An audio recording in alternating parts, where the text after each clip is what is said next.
Então, nós vamos fazer uma fala, tem um intervalo antes da última parte, que são as perguntas e respostas, previsto aqui na programação. Então, nesse intervalo, a gente vai já estar disponível para o autógrafo. Depois da minha fala, vocês podem... Eu vou estar lá na livraria. Depois vem para o debate, e depois, no final, até meia-noite, eu também estou disponível.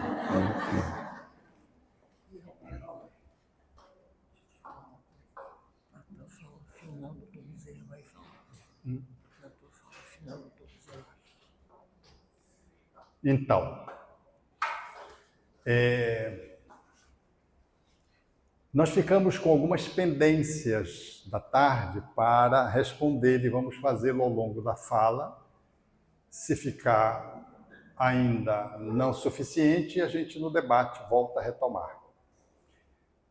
Eu quero dizer que nós, no campo da família, estamos experimentando hoje, com a geração G, o desafio de podermos tratar a família sob um olhar pendular que vem se estabelecendo ao longo do tempo, nos últimos tempos. Tínhamos uma família no modelo muito autoritário, ou tendente para o autoritarismo, onde os pais detinham a função de ser pais, mas de uma forma, numa pegada um pouquinho forte, às vezes demasiadamente forte. E essa pegada, ela foi sendo rompida e nós estamos nesse movimento pendular desses filhos que estabeleceram, como pais agora, uma tentativa de reformatar esse encaixe pais e filhos, nessa função pais e filhos. E surgiu, então, essa perspectiva no qual os filhos são demasiadamente livres e os pais perderam a autoridade sobre os filhos, falando isso de uma forma genérica. E a família como que subverteu-se a ordem. Há uma ordem na família que você precisa observar. Na linguagem psicológica, a gente chama de ordem de amor, numa abordagem de Bert Hellinger, que foi o criador, esse alemão, criador da constelação familiar, fundado em várias abordagens psicológicas e que derivou a constelação familiar. As ordens do amor coincidem com uma visão espírita naquilo que poderíamos dizer de que tudo que está de conformidade com as leis naturais da vida flui de uma forma leve, suave. É o fardo leve, é o jugo suave a que Jesus se referia. Então, quando a ordem de amor está estabelecida, ou seja, essa lei divina está bem posta, observada, portanto, a família funciona bem. Então, a família funciona bem quando os pais, cônjuges, irmãos ocupam seus lugares. Então, eu vou fazer uma expressão para vocês memorizarem e não esquecerem mais, tá? Eu vou pegar aqui duas pessoas que queiram se voluntariar aqui só para fazer manter posição, tá? Podias me ajudar? Não vão falar nada, e não vão perguntar nada, e não vão responder nada. É só lugar. Aqui... cadê aquele microfone de mão?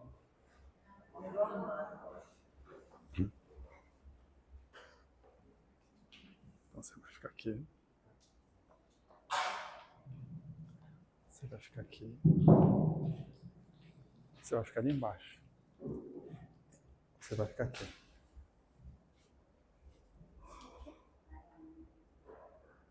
Mais uma pessoa.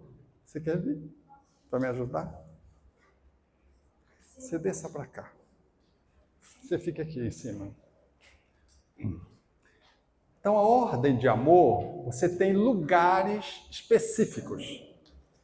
Essa abordagem surgiu muito antes da constelação familiar, na terapia sistêmica familiar, ou seja, na academia, nos estudos acadêmicos, Estudou-se como é que a família funciona bem. Como é quando... Oi. Oi. É aqui. Eu... Oi. É. Tem que trocar.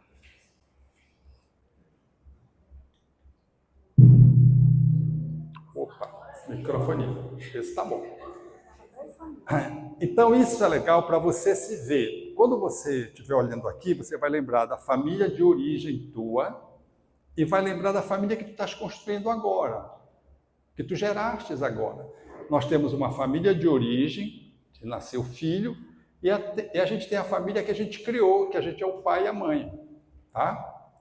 Vamos pegar aqui um modelo de família aonde está o pai, aonde está a mãe. O pai e a mãe, hierarquicamente, funcionalmente, eles estão acima dos filhos. Essa é a relação que tem que estar posta. Esses são os lugares do pai, da mãe. Eles têm que estar hierarquicamente, do ponto de vista funcional, acima. É por isso que os filhos nascem pequenos. Eles vão ser encaminhados no processo educativo. Quando eles crescerem muito, eles vão voar e formar um outro ninho, repetindo isso aqui. Essa relação aqui é a melhor relação que existe porque está obedecendo a ordem do amor.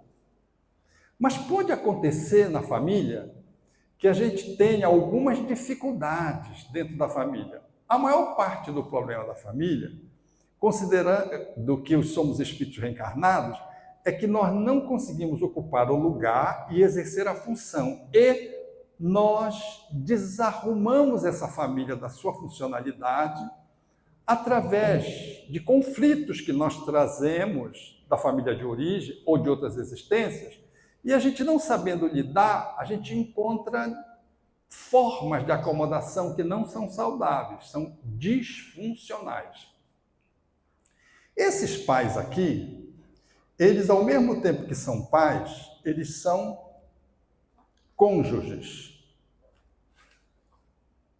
Os cônjuges estão bem distantes dos filhos. Vocês sabem por que tem porta no quarto dos pais? Em relação aos filhos? Por quê? Privacidade. Os pais, eles têm como cônjuges, no papel de cônjuges, eles precisam estar distante dos filhos.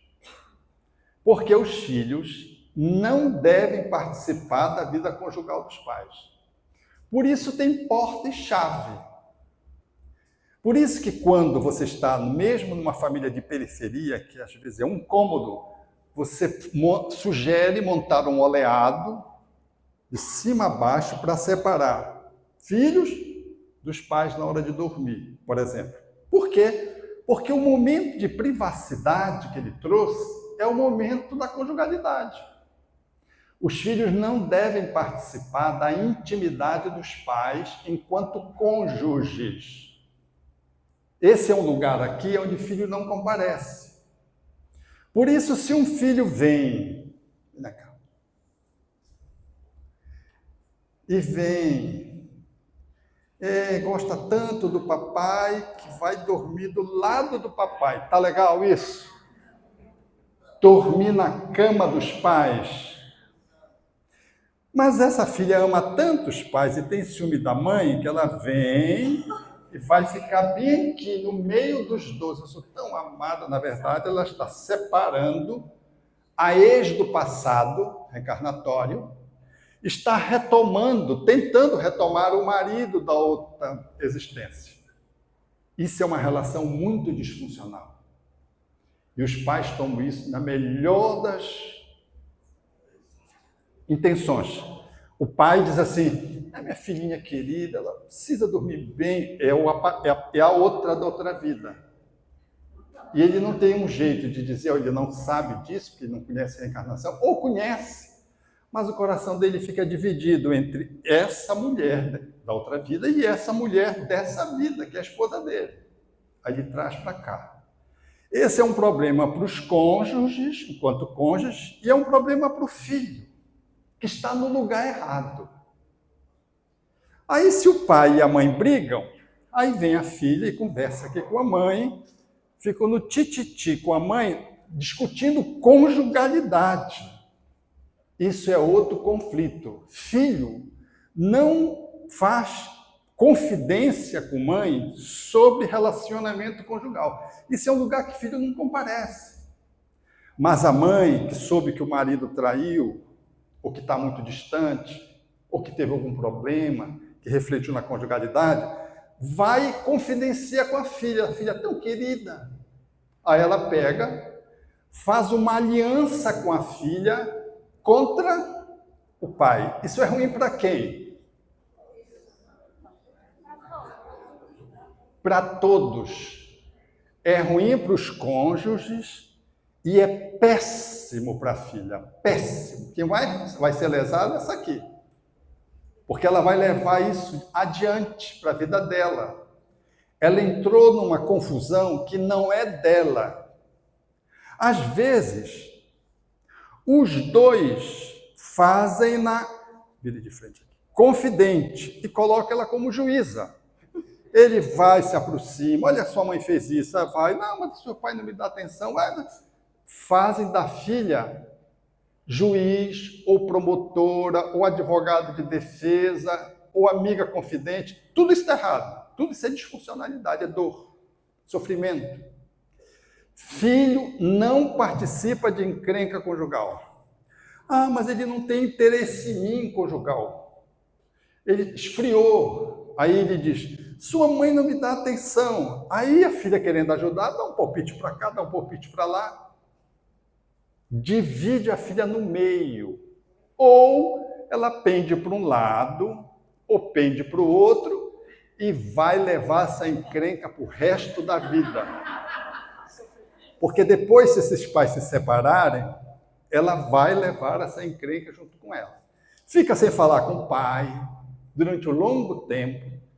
Surge aquilo que é a alienação parental. A mãe começa a falar mal do pai ausente, e mete o pau, não, ele não dá a pensão direita, não sei o quê, dá uma pensão pequena. Aquelas confusões que vocês não têm aqui na Fortaleza, porque vocês são evangelizados. Mas no Pará tem muito. Tem. Então, vejam bem, isso é disfuncionalidade.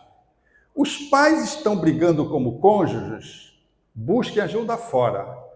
Protejam, pode ir para lá, protejam seus filhos. Porque às vezes ele pode pegar ela pode pegar a outra ou o outro, e eles fazem alianças dentro de casa. Os meninos ficam com o pai, ou as meninas, e os outros de gênero ficam com a mãe. Formam-se duas facções dentro de casa e quebra a família dentro de casa.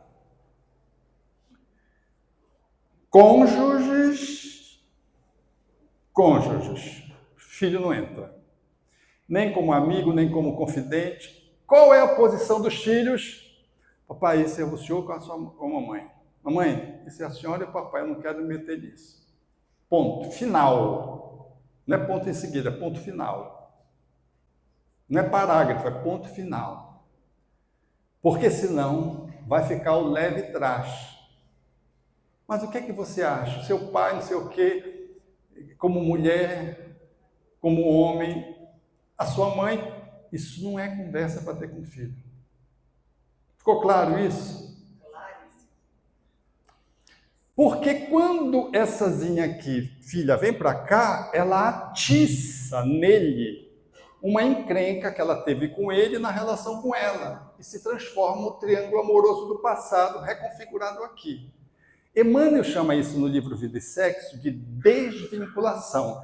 Quando tem uma relação muito passional, o que é que os espíritos fazem para equacionar essa relação? Põe uma como filha. Ao invés dele amá-la como mulher, ele vai amá-la como filha.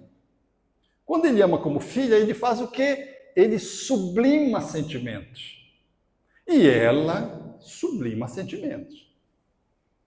Eu lembro da minha sobrinha, entrando, sentando no carro na frente. A mãe, oh, pode ir para trás. Não, mamãe, aquele que o papai... Não, a esposa nessa encarnação sou eu, pode ir para trás.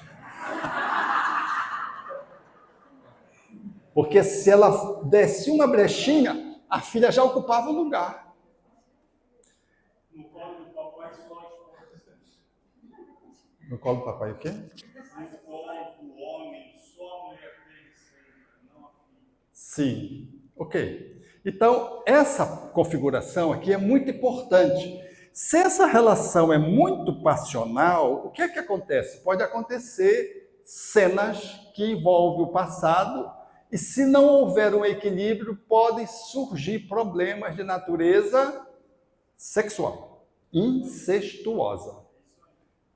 Aí pode surgir um quadro, que já entra num quadro mais melindroso, que é da pedofilia, quando esse limite não é respeitado. Então, cônjuge aqui. Quando ele sai do papel de cônjuge e vem com o pai, ele vem para o lugar dele. A mãe vem para o lugar dela. Na educação dos filhos, na ordem do amor, essa é a posição. Quem é que comanda? Quem é que manda? São eles que mandam, eles são os pais. São eles que têm responsabilidade. Espiritualmente, socialmente, civilmente. O que acontecer com eles, eles são responsáveis. Então não tem esse negócio de democracia a quatro, vamos decidir. Não, eles podem consultar, podem avaliar, mas a palavra final é de pai e mãe. E pai e mãe, em relação aos filhos, não fica quem é que é mais, ou qual é a palavra que prevalece. Porque os filhos, eles sabem manipular essa relação aqui. Eles sabem que a mãe deixa muito, o pai é muito autoritário, ou inverso. Então, eles sabem como jogar um com o outro para eles tirarem vantagem. Não, mas o papai disse que pode.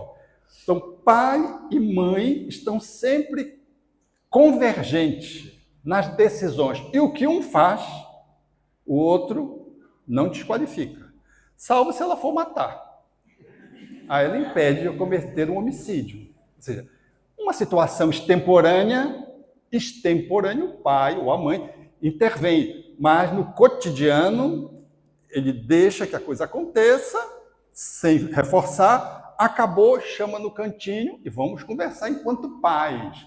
Não é enquanto cônjuges, é enquanto pais. Olha, você pegou forte. Ó, você é um bolengão, você está dizendo tudo sim. Não dá, eu já tinha dito não, você foi e disse sim. É aqui que se resolve. Quando eles vêm tentar manipular, não tem mais espaço para manipular, porque os pais estão alinhados, eles já sabem que eles não conseguem jogar um contra o outro. Por quê? Porque os pais sempre tomam as decisões convergentes. Então, o que é que o pai faz quando o adolescente pede? Vou pensar. Nunca diga sim nem não, diga vou pensar.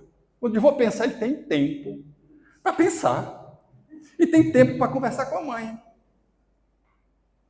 Então, isso é uma ordem do amor. Esse pensar é um pedido de socorro. Isso é um pedido de tempo. Isso é um pedido de autossocorro, porque às vezes eu não sei. Eu vou para a festa, volto, que horas? O senhor acha? 3 horas, o que é que o senhor acha? Aí fica assim engasgado, não, vou pensar no horário. Conversa com a mãe. Ela diz, não, meia-noite. Ele diz, 4 horas, 3 horas, não tá bom, não. Aí fica 1h30. Porque filho sempre reclama. Filho saudável sempre reclama. Aquele filho que é assim, não é Bezerra de Menezes reencarnado, não. É filho submisso, infantilizado, que concorda com tudo. Filho que reclama e que reivindica é filho saudável. Dentro de limites, porque os pais dão limites. Uma educação é feita com limite. Se não tiver limite, não tem educação. Mas às vezes acontece isso. Vou lá para baixo. A mãe, ela é o pai dos 3. Ela é a mãe dos 2. E daí é a mãe do marido, que é mais um filhinho que ficou lá. Ele não assume o papel dele. Se comporta como se fosse um deles. Não, eu sou amigo dos meus filhos. Você pode até ser amigo, mas amigos eles vão ter muitos. Amigos eles vão ter muitos.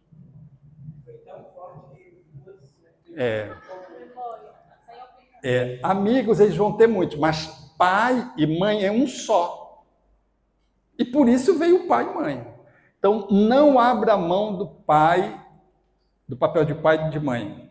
Não é porque tem pais assim, não, eu não sou pai do meu filho, eu sou amigo do meu filho. Como se fosse uma coisa, é uma autodepreciação do papel, é uma disfuncionalidade. Não, eu sou pai. Ah, você é amigo? Eu sou pai, posso ser um amigo confidente, mas eu sou pai. Antes de ser amigo, eu sou pai.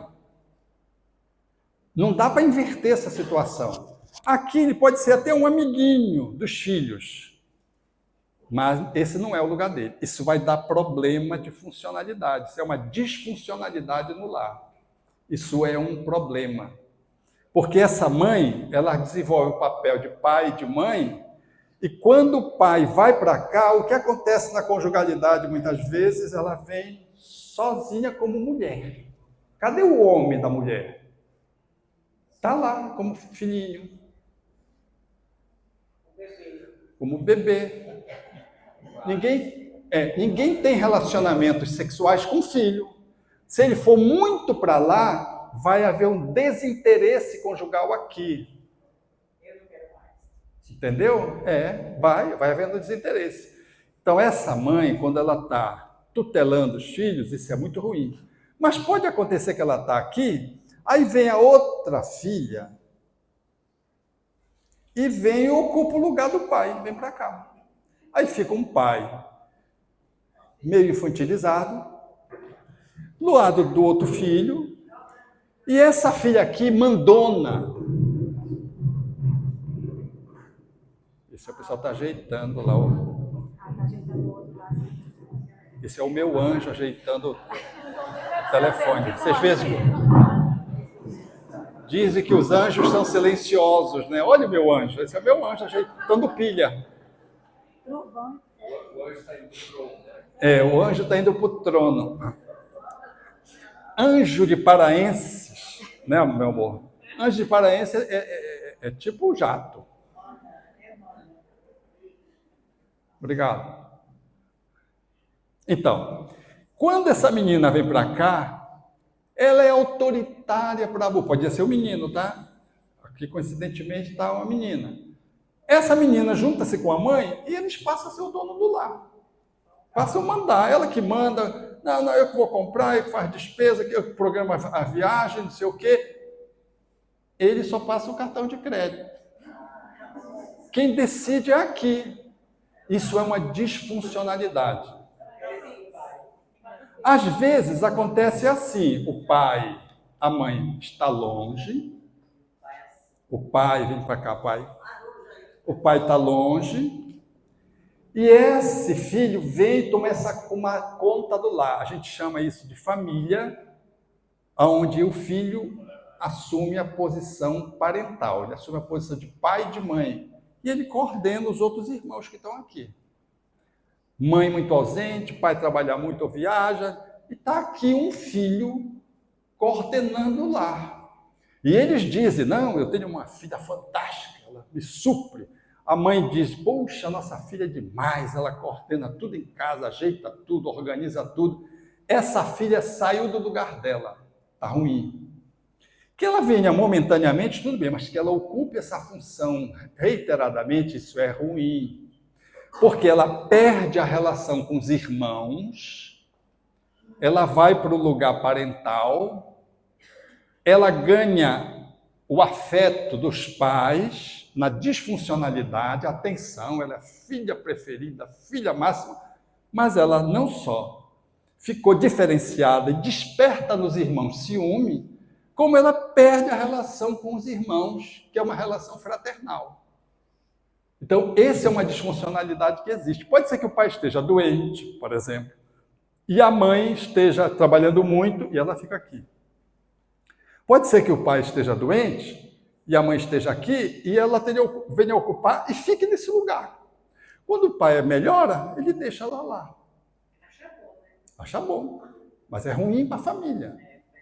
Veja quantas disfuncionalidades pode acontecer dentro de casa só em relação à posição e função. Se a gente sai do nosso lugar e da função, o fluxo do amor fica comprometido, fica congelado. Faz sentido? Quando é filho mais velho. Hein? Isso ocorre quando é filho ou filha mais velho. As coisas De um modo geral mas às vezes não. Pode não ser 3 filhos, pode ser o do meio, né? Então pode descer. E não casa não, não tem mais.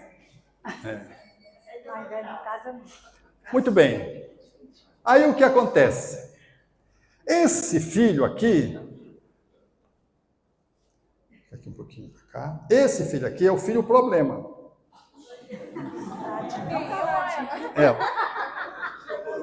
Aí os pais ficam próximo do filho problema.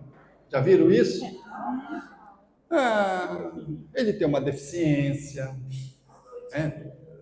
tem uma alteração neurológica,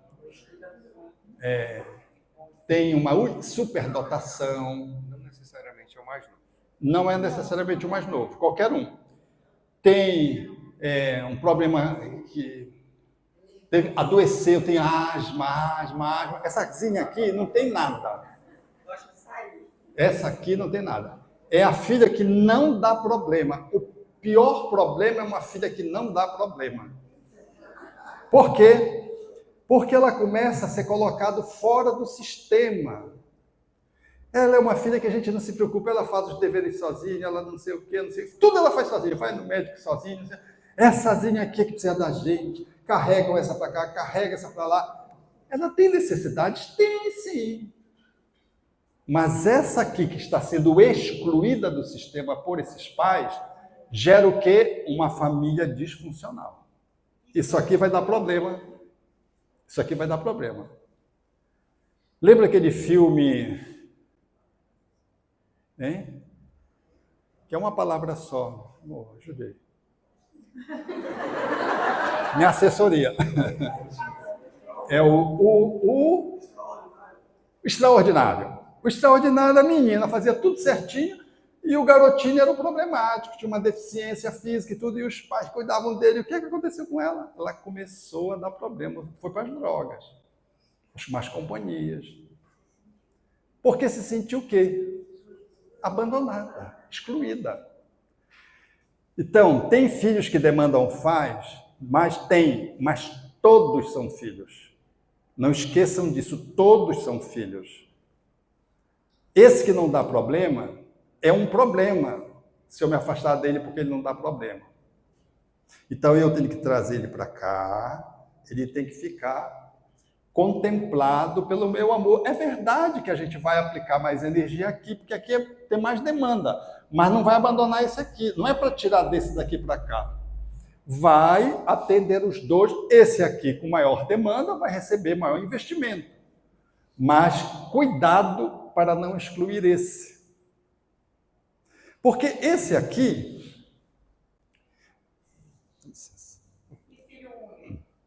Já vou.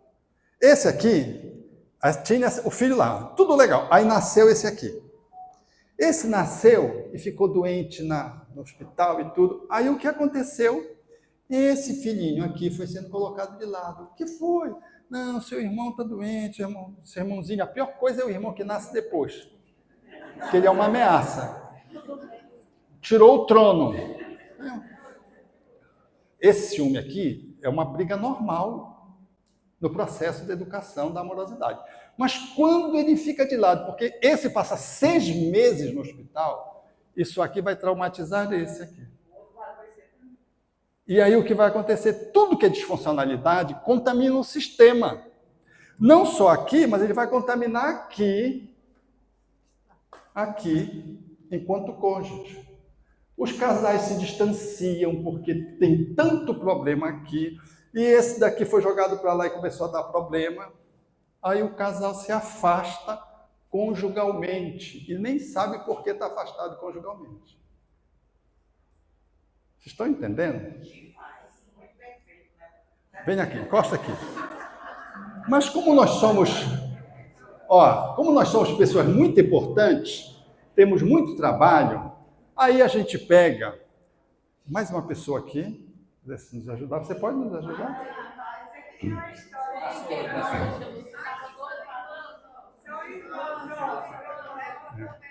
Aqui. Aí eu trago o avô. Aí o avô vem. Avô. Aí vem a sogra. Porque o avô e a avó é sogra de alguém. Vem a sogra. Isso aqui é bom ou é ruim? Aqui tem trauma de sogra. Tem trauma de sogra, né? É péssimo. É. Pois é. Então, se esses avós entram e fazem uma cobertura ecológica, tudo bem. Agora, se eles gostaram de ser avós, vocês já viram um avô não gostar de ser avô? Todo avô gosta, né? Aí, não, eu vou ficar aqui, ali nesse fim de semana. Não, eu vou ficar essa semana aqui. Eu tenho esse quartinho aqui que eu vou ficar. Acabou essa família. Por quê? O sogro e a sogra entram e esse casal perderam legitimidade como pais e a conjugalidade começa a rolar aqui longe. E aí a gente pensa que o problema é conjugal. Não, o problema reflete lá, é sistêmico. Mas esses avós que vieram para passar um fim de semana ou uma semana e já estão há um semestre. Sogra. É a questão da sogra, sobretudo, desculpa. Não, tudo bem. A sogra... Por que a sogra ela é mais demonizada? Por quê? Hein? Por quê? Porque ela é a mãe. É um umbilical. Ela disse, mãe, pô, mas minha filhinha que eu criei tanto legal e tudo, ele está tratando mal, não sei o quê. Entendeu? Então a sogra, ela é porque ela sempre acha que só ela sabe o gosto de feijão da filha. E que a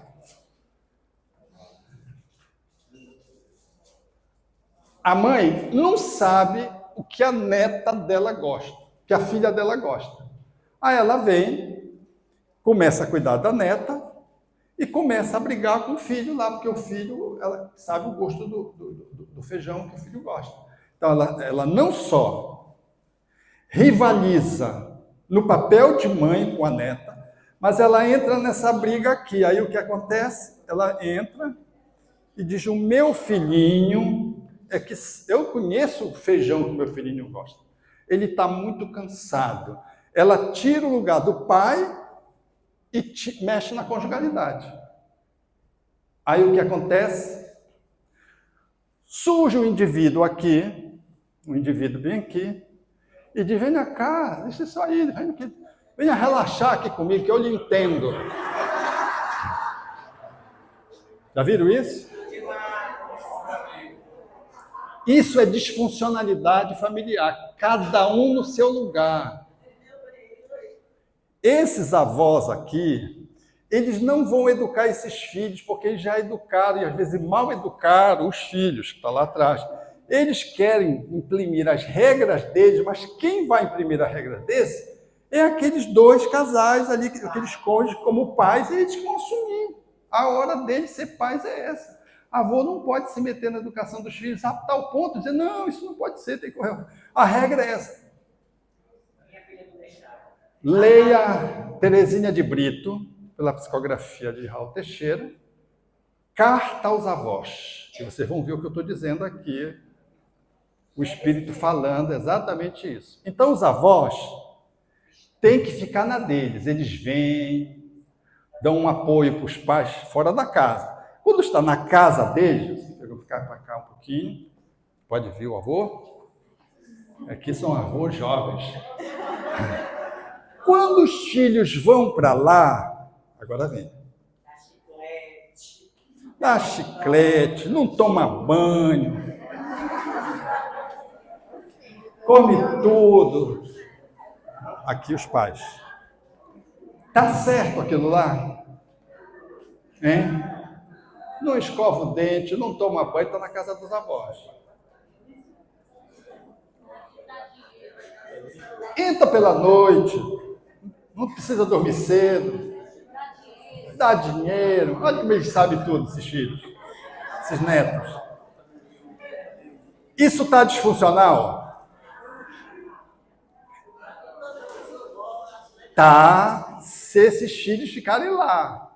Eles vão lá, se livram um pouco dos pais que tem que educar, que tem que ser os pais chatos, a mãe chata, que eles precisam, como espírito que são, tupiniquim, baixa evolução, rédea curta. Aqui, eles têm um respiro. Aí os pais, os avós, que se sentem culpados como educar os seus filhos, fazem todas as vontades e tudo, e os netos se sentem amados. A maioria de nós gosta dos nossos avós. Não é verdade? Mas os nossos pais não gostam tanto, não. Então, é legal aqui? É funcional? É. Desde que respeite determinados limites. E esses netos não fiquem aqui nessa casa dos avós a vida inteira. Então, eles vão lá, eles já sabem que aqui pode não tomar banho, pode comer chiclete, não sei o quê, pode fazer o quê? Ganhar dinheiro. Mas quando eles voltam para ali, eles sabem que quem é os pais deles, esses dois aqui. Que as regras nesse lar aqui são deles. E um lar que tem regras, os pais estão em cima, não estão embaixo, do lado dos filhos. Eles têm autoridade sobre os filhos funcional. E eles estabelecem regras, estabelecem limites. Aí eles querem ficar dormindo lá na casa do avô uma semana. Não, vai não. Porque se for, estraga. Bagunça. Já estão adolescentes, já estão, né? Então vejam que a ordem do amor, ela prevê a dinâmica do lar de onde a gente veio, esse filho veio desse lar aqui, do lar de onde eu vim, do lar que eu criei, essa interação, ela precisa ser respeitada de limites. E nessa construção de limites, eu vou atendendo as minhas funções de proteger, cuidar, ensinar, educar. Então, aquela pergunta que foi feita da educação, ela passa por tudo isso aqui. Por quê? Porque esses filhos falam com esses pais, não ficam só ouvindo ordens. Mas esses filhos, desçam lá. Subam. Agora desça. É. Aí os filhos, adolescentes hoje, eles estão aqui, são maiores do que os pais. Não, você não vai perguntar para você, não precisa, a gente decide pela gente mesmo. Eles decidem. A casa deles, eles que estão mandando nos pais. Saímos daquele modelo onde tinha autoridade tendente para o autoritarismo e fomos para uma permissividade no sistema oposto, onde os pais perderam a função de pais, perderam a autoridade de pais, onde os filhos mandam e eles dizem, dão as regras em casa. Se vão usar celular, se não vão usar celular, quanto tempo usa, quanto tempo não usa, se voltam, se não voltam. Os pais dão liberdade para meus filhos. Eles podem trazer os colegas que eles quiserem para casa, está tudo bem, está tudo certo. Então, esse aqui, os pais embaixo, os filhos mandando nos pais, isso é uma relação disfuncional dentro de casa. Faz sentido? Volta lá para a configuração. Eu amei, eu adoro. Eu já visitei a avó, já visitei pai. Nós ocupamos esses lugares ao longo da encarnação. Você é filho, depois você é pai, depois você é avô. Agora ali nós estávamos conversando, ali o Gabriel estava trazendo isso. Ele está doido para ser avô daqui a 20 anos para frente. Porque ele está pai de adolescente, que é duro ser pai de adolescente. Porque quando esses filhos crescem, qual é o período mais importante da educação? Do processo educativo? Desde que idade? Desde que nasce? Não. Desde a concepção. Na visão espírita, sim, se a gente quiser exagerar um pouco, a gente pode dizer, antes deles reencarnarem, O evangelho no lar já está preparando o esquema, os espíritos vão se aproximando, vão ser filhos, já não são, e depois começa, já sabe como é que os pais são, já se conhece de outras existências, na maioria das vezes, vai nascer o primeiro, depois vai nascer o segundo. E eles, a partir da concepção, começa o processo educativo para valer, da concepção. Não é quando ele nasce. Quando ele nasce, você já perdeu 9 meses. E até a primeira infância, você formata o ego que nós conversamos de manhã. A segunda infância consolida e na idade da adolescência você pira. Que é o período de parto. A adolescência é um parto que vai de em torno 9, 10 anos a 21, 22 anos, conforme a Organização Mundial de Saúde, aonde você vive a transição da criança para o adulto. E eles vão ser adultos quando? Quando eles forem emocionalmente independentes e quando eles forem economicamente independentes. Eles podem se emancipar. Faz sentido? Então, eu não vou empurrar esses filhos antes do tempo e não vou segurar depois do tempo. Porque senão os filhos vão ficando em casa e eu infantilizo eles. Quando eles chegam na adolescência, é diferente da infância. O que é que as crianças fazem em relação aos pais quando elas são pequenininhas? Elas imitam os pais em tudo. Quando elas são adolescentes, o que é que elas fazem? Elas fazem o contraponto, o oposto. Penso contrário ao pai, mudo de time, deixo de ser Ceará para ser Fortaleza, para torcer pelo time de Fortaleza. Quando não, fazem escolhas mais ricas, passa a torcer pelo Paysandu em Belém do Pará. Mas tudo bem, mas isso já é... Não é o Remo, não. O Remo lá é o outro.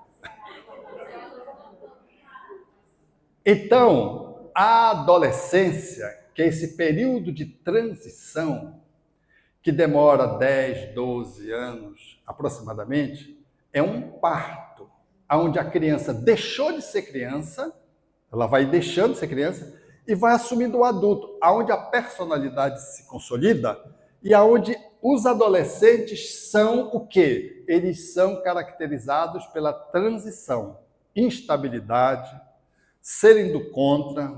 Não achem que seja espírito do umbral, não. É porque ele é bonzinho. Se ele diz assim, sim, papai, sim, mamãe. Um de 15 anos diz, sim, papai, eu não vou... Não, eu vou voltar antes de meia-noite para lhe agradar, voltar 11 horas. Esse garoto está... Ele está normal. Ele não está normal, não. E se ele reclama, o que é que a gente diz? Veio do umbral. Veio do umbral. Não, ele está normal. Vai obsediado, né? Porque eles querem se diferenciar. O parto é para eles serem adultos. Quando eles são adultos, o que acontece? Eles voam e compõem o seu lar. Sem viver a infantilização seguros e sem jogar as crianças que se transformam 12 anos, 13 anos e depois na adolescência, jogar as feras do mundo, porque eles... não tendo experiência e não tendo maturidade, eles vão ficar na mão dos predadores. Vão se lascar. Vejam como é delicado essa fase. Porque tem pais de criança que são muito bons, mas tem pais de adolescentes que são um fracasso. A gente não pode tratar o adolescente como a gente trata a criança. As regras não são as mesmas. Os princípios e valores, sim, mas as regras vão mudando, se adaptando à idade. Faz sentido isso? Então, nesse processo aqui, podem sentar. Obrigado. Os avós ficaram até...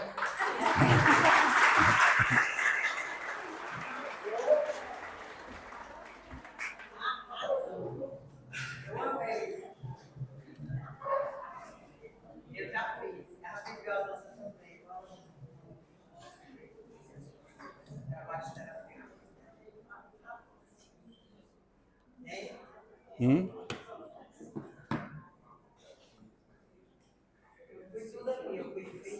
Então, ainda temos um tempo. Estão me ouvindo, né?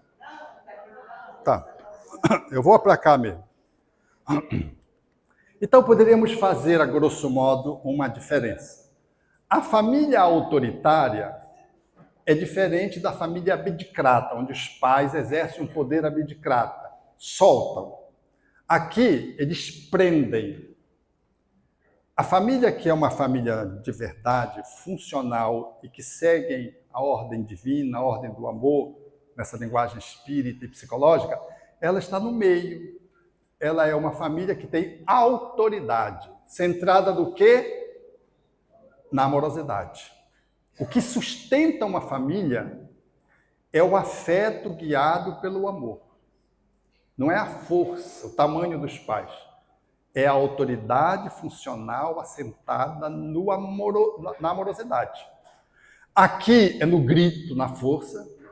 Aqui é na condescendência vil. Eu deixo fazer tudo, cedo tudo, me vendo como pai, como mãe, para ser amado pelos meus filhos. Eu não amo nem a mim, nem amo os meus filhos. E compro o amor deles fazendo tudo o que eles querem. Aqui no autoritarismo é o sermão. Cala a boca, você não sabe o que é. Olha, gente, as crianças nascem hoje já contra-argumentando, não é verdade? Como é que a gente diz que elas não sabem o que é? Elas vão precisar ser guiadas.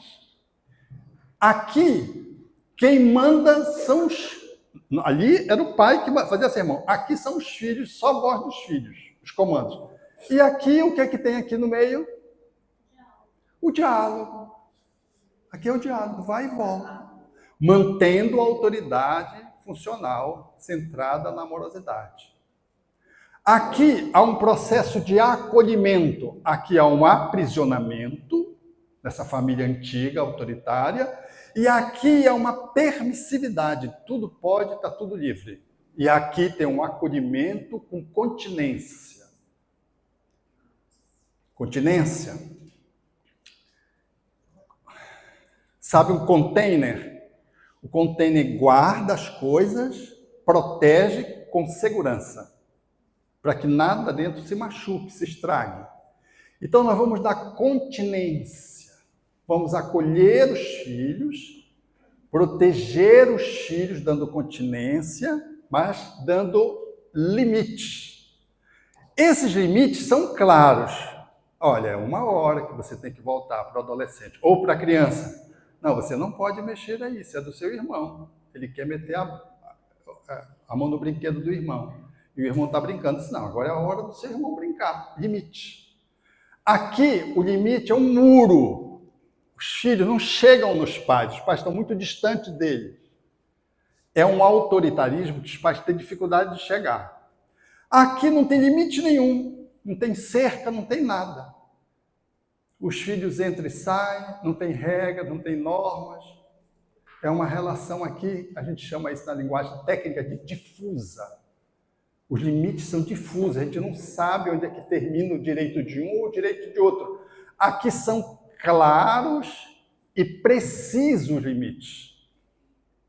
Por quê? Porque as normas precisam estar claras. Elas são verbalizadas, acordadas pelos pais, junto aos filhos, e elas são ajustadas de acordo com a idade. Aqui é revestido de amorosidade, não só de intelectualidade. É revestido de espiritualidade, não só de ração para ficar com o corpo sarado. Que é muito bom o corpo sarado, mas sem ética. Imagine, então, a ética espiritual, ela caminha junto com o corpo sarado. A intelectualidade caminha junto com o afeto, com o amor. Aqui, o pai e a mãe não precisam gritar. Aqui, eles dão uns berros e as crianças ficam traumatizadas. Ele manda no grito, no volume de voz, desde pequenininho. Aqui, esses pais dizem assim, não faz isso, menino, não faz isso, menino. O menino continua fazendo, não faz isso. Ela repete 10 vezes. Você pensa que os meninos são surdos, mas não é os meninos que são surdos, são os pais que são loucos. Não tem autoridade nenhuma sobre os filhos. Aqui, a voz tem o seu tom, e quando o pai diz assim, meu filho, por favor, ele está alterando o tom, um pouco para baixo, um pouco para cima, o filho já fica, porque o pai tem uma forma de falar. Então, se ele quiser aumentar, ele aumenta. Se o filho vai na direção da rua, ele dá um berro pro filho parar. Ele não vai dizer, meu filho, não corra. Não, ele não vai dizer isso. Ele vai dar um berro. O garoto vai se assustar e vai ficar paralisado enquanto ele corre e pega o garoto.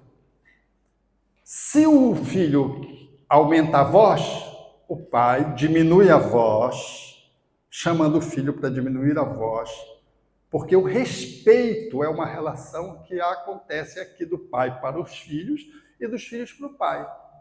Então, quando ele baixa a voz, os filhos dizem, não, eu vou. Meu filho, você não vai. Eu vou.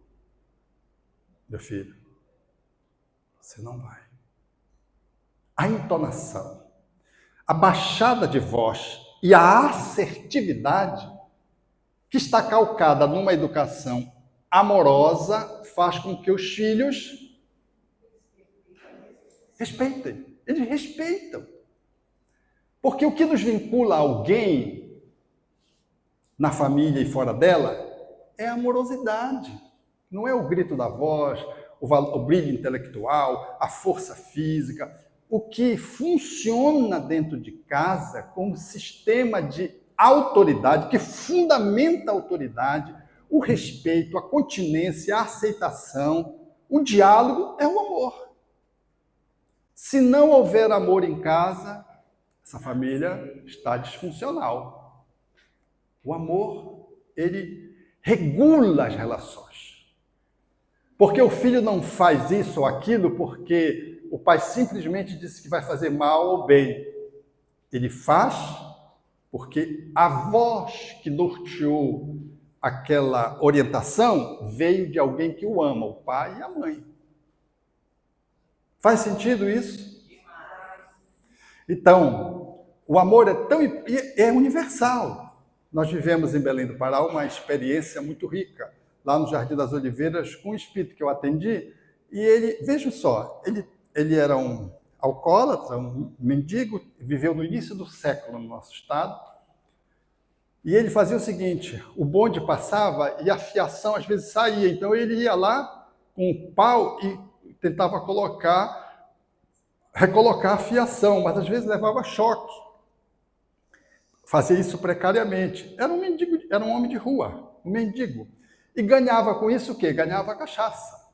O pessoal dava como devolução birita, que aliviava as dores dele emocional. Então, eu conversando com esse espírito, ele disse assim, não, o que eu gostava mesmo era do Humberto. Eu conversava com o Humberto conversava comigo, dizia que a vida não era só isso. Ele dava lanche, me dava lanche, e ele sempre conversava comigo. Antes de ir para o jornal, ele era jornalista. Aí tá, tudo bem, o Humberto, fiquei conhecendo esse Humberto, marcou. Aí eu estou conversando de novo com esse espírito, aí eu digo assim, mas lembra da tua família? Sim, meu pai e minha mãe, nós éramos 7, não tenho nada com eles, era só miséria. O pai era muito agressivo, não tenho a menor saudade dele. O que eu tenho saudade mesmo é do Humberto. Aí eu fui me tocando que a chave de acesso àquele espírito era o Humberto.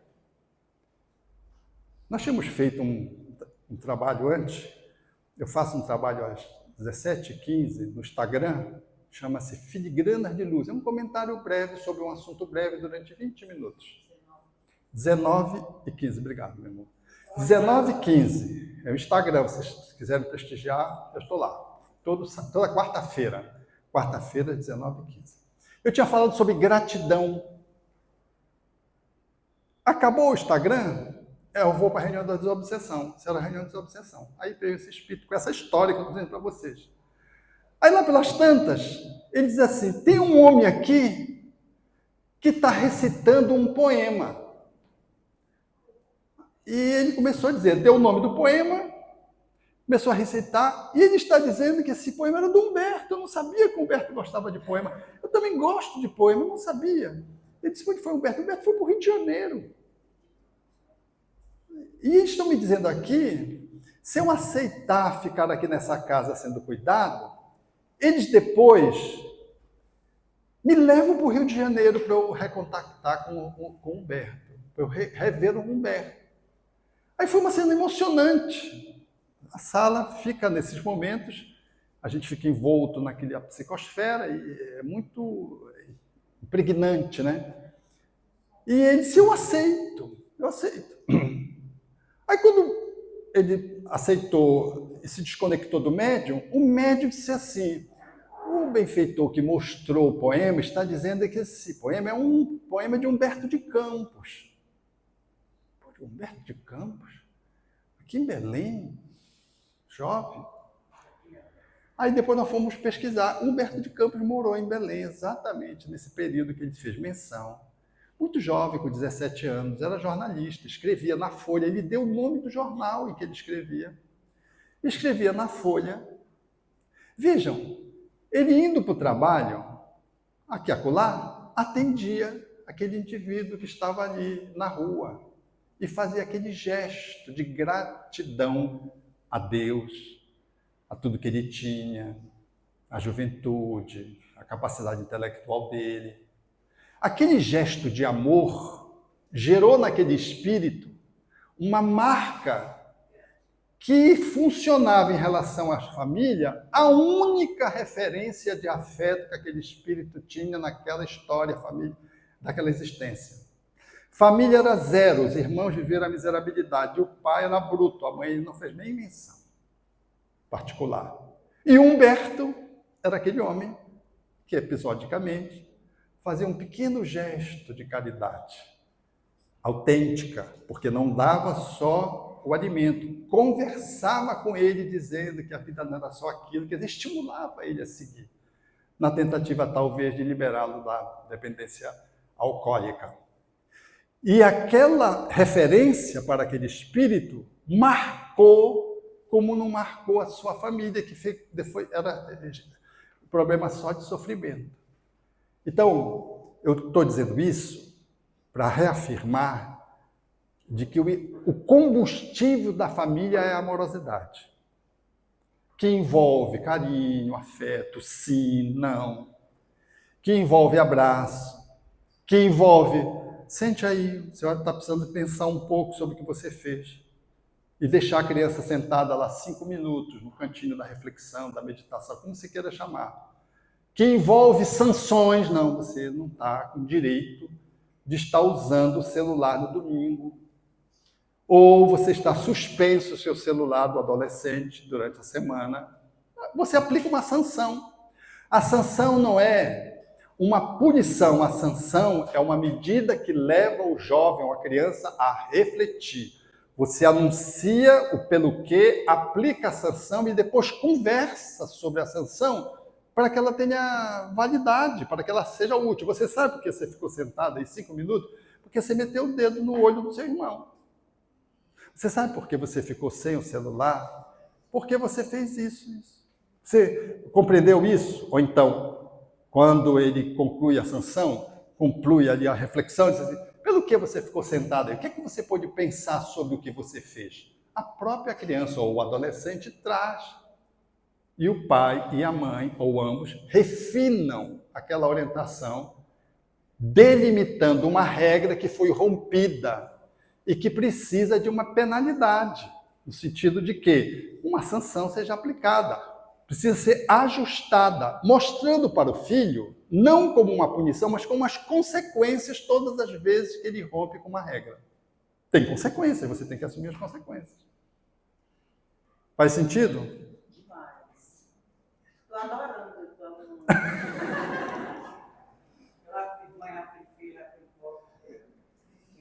E vai ser criança um dia novamente. Então, demos o nosso horário aqui. Nós vamos para a pausa agora de 20 minutos. E eu fico disponível lá para fazer lá, nosso autógrafo. Quem quiser contribuir com o Jardim das Oliveiras também. Tá legal.